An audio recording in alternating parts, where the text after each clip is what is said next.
మనం ఈరోజు దద్దోజనం చేసుకుంటున్నాము. ముందు స్టవ్ ముట్టించుకొని కడాయి పెట్టుకున్నాం కదా. కడాయి వేడెక్కింది, నూనె పోసుకుంటున్నాము. నూనె వేడెక్కింది, జీలకర్ర ఆవాలు వేసుకోవాలి. జీలకర్ర ఆవాలు వేసుకున్నాం కదా, మినపప్పు, శనగపప్పు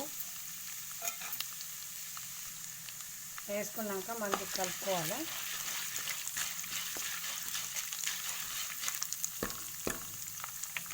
దీని తర్వాత ఎండుమిర్చి మంచిగా దూరగా నూనెలో వేయాలి. ఒక నిమిషం ఉంచుకున్నాము, దూరగా అయిపోతాయి. దూరగా గాలినాయి కదా, ఇప్పుడు కలర్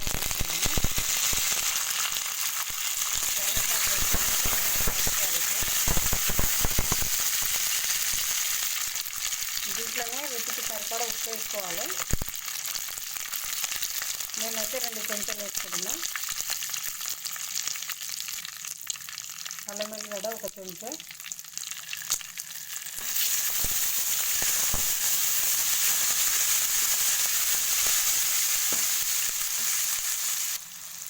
మిరియాలు 2-3 మిరియాలు వేసుకున్నాము.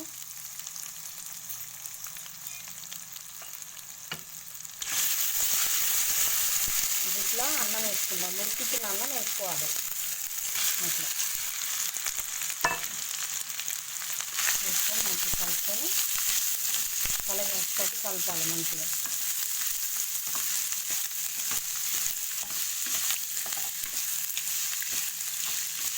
చిన్నదిగా మంచిగా కలపాలి.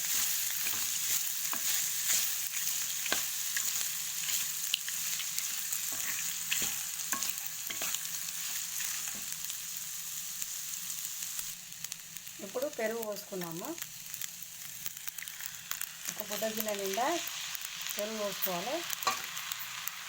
పెరుగు వేసుకొని మంచిగా కలుపుకోవాలి.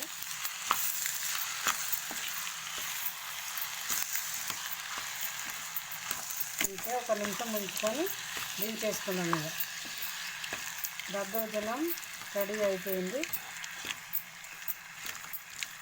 నేను చెప్పినట్టు వేసుకోరు, చాలా బాగుంటుంది.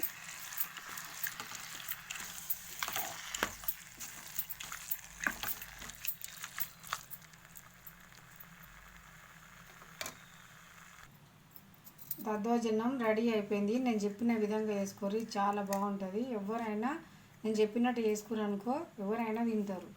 చెప్పినట్టు వేసుకోరు.